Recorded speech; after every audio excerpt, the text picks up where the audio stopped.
Hello and welcome to our final news bulletin this morning. I'm Salia Stremska. And we begin with Donald Trump's Ukraine envoy, who has postponed his trip to Kyiv until after the U.S. president-elect's inauguration, that is January 20th.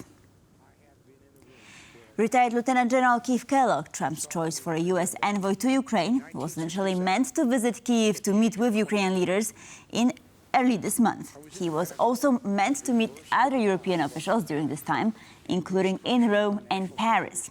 Kellog is now expected to travel to Ukraine after Trump takes office, but reportedly no specific date has been set for the trip so far.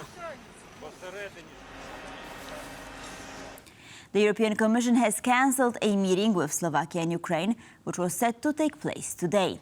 Bratislava officials cited the absence of Ukrainian representatives as the main reason. Talks were to be held following Kyiv's decision not to extend the gas transit agreement with Russia. Slovakian Prime Minister Robert Fico has repeatedly said that the decision will trigger, quote, a gas crisis. Fico has criticized the move and argued that it would bring losses to Slovakia and other European Union countries. Companies responsible for distributing gas in Slovakia have said that 1/3 of the country's gas needs are covered by supplies from Hungary through the Turk Stream pipeline. The Slovakians also have the technical capacity to receive gas from Poland, the Czech Republic and Austria. While protests against Slovakia's Russia-friendly policies rage in the city of Bratislava, Slovakian Prime Minister Robert Fico is abroad on what some call a poorly timed vacation. Tomáš Stražaj of the Slovak Policy Association touched on how these protests could impact Fico's image domestically in an exclusive interview with TVP World.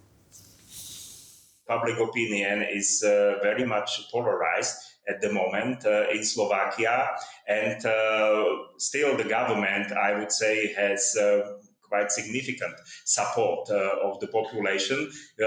We can only guess what would happen in the course of the coming months, because due to the consolidation package that would impact the economy of the country and that would actually increase prices of quite a lot of commodities, and every Slovak citizen would more or less feel that the consequences of this consolidation package, this would actually be perhaps the game changer. And I think that Mr. Fico and his partners from the government are aware of the fact that the public opinion might shift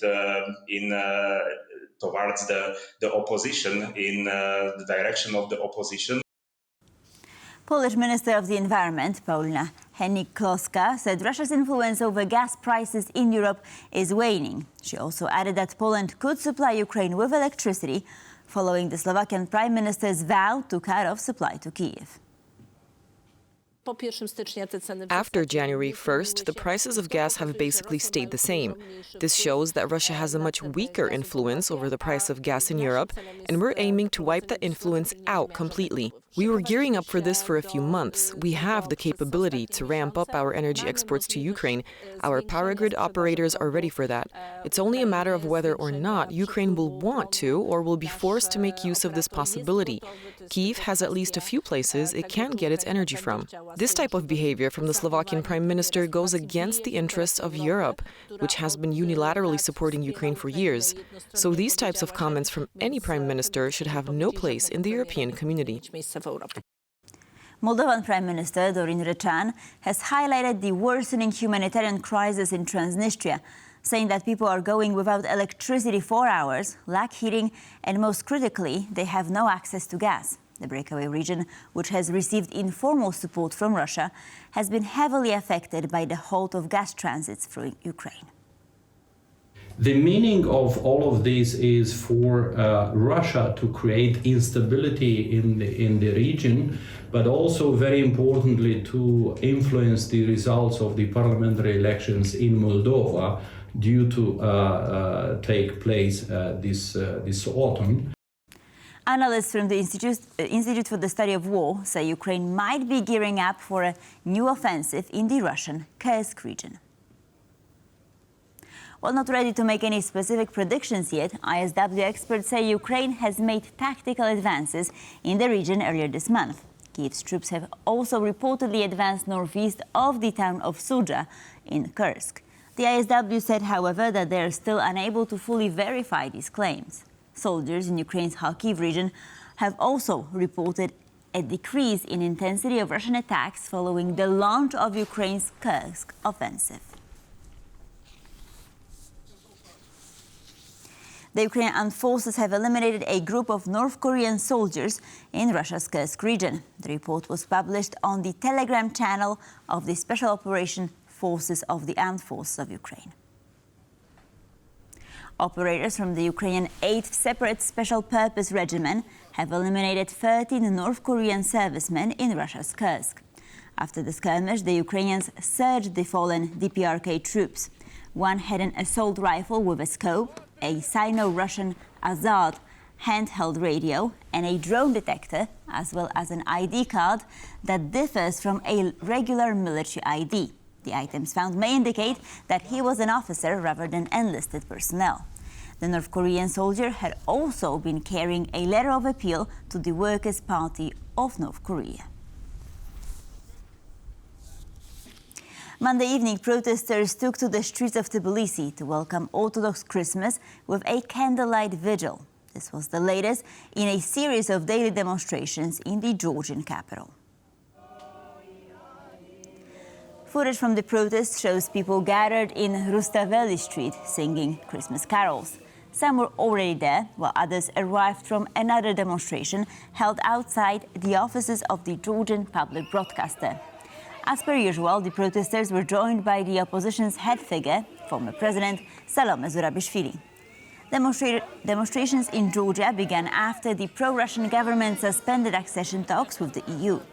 Adding insult to injury, in December, the party installed a new president sympathetic to their cause. Canadian Prime Minister Justin Trudeau announced his resignation on Monday, saying he intends to step down from the top job and as the leader of Canada's ruling Liberal Party once a new party leader is chosen. Trudeau made the announcement during a televised address on Monday. He has also suspended Parliament until March 24th, citing the opposition from inside and outside his party. Despite best efforts to work through it, Parliament has been paralyzed for months after what has been the longest session of a minority parliament in Canadian history.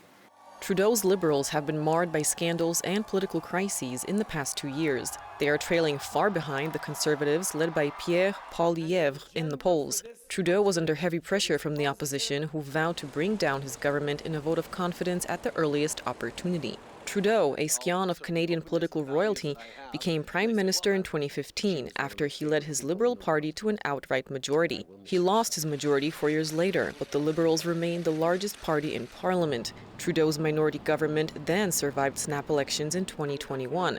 Poor polling and by-election results are, however, suggesting that the Conservatives, who under Poilievre have taken a decisively populist turn, are heavy favorites to retake power after a decade in opposition.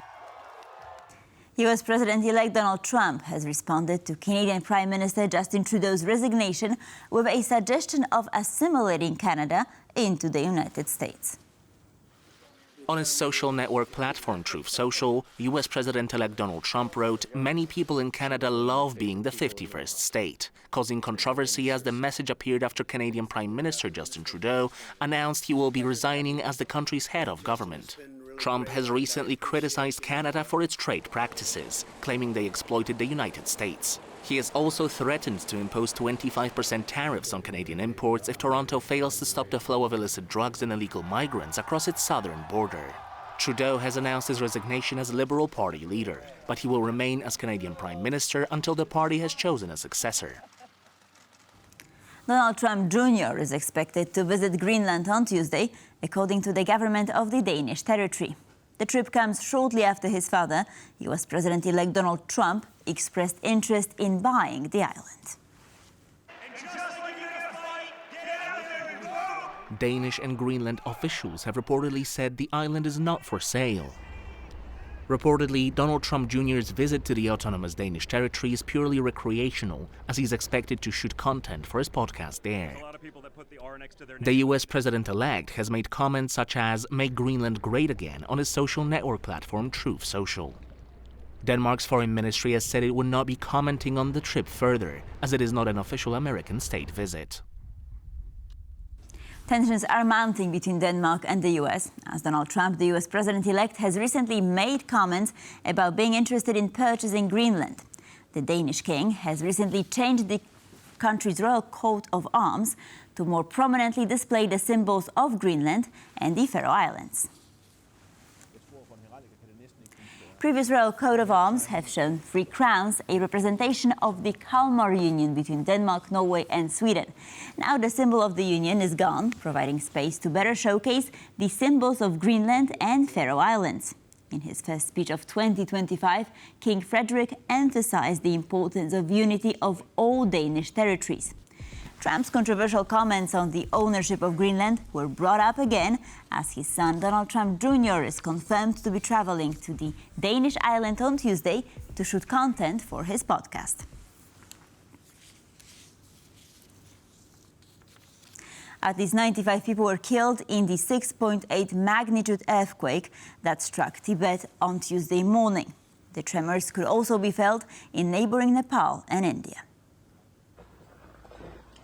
The epicenter of the quake, which occurred at 9:05 a.m. local time, was located in Tingri County in Tibet's south. CCTV reported many collapsed buildings near the epicenter. According to the media, the area is sparsely populated with about 6,900 people living without a 20-kilometer radius of the epicenter. More than 500 soldiers and rescue workers, as well as 4 military helicopters and drones, have been mobilized for search and rescue operations. Earthquakes are a common occurrence in the region. Back in 2015, a magnitude 7.8 quake killed nearly 9,000 people in Nepal and left millions without homes. And with this, we conclude our news recap. Thank you for watching, and please stay tuned for more here on TVP World.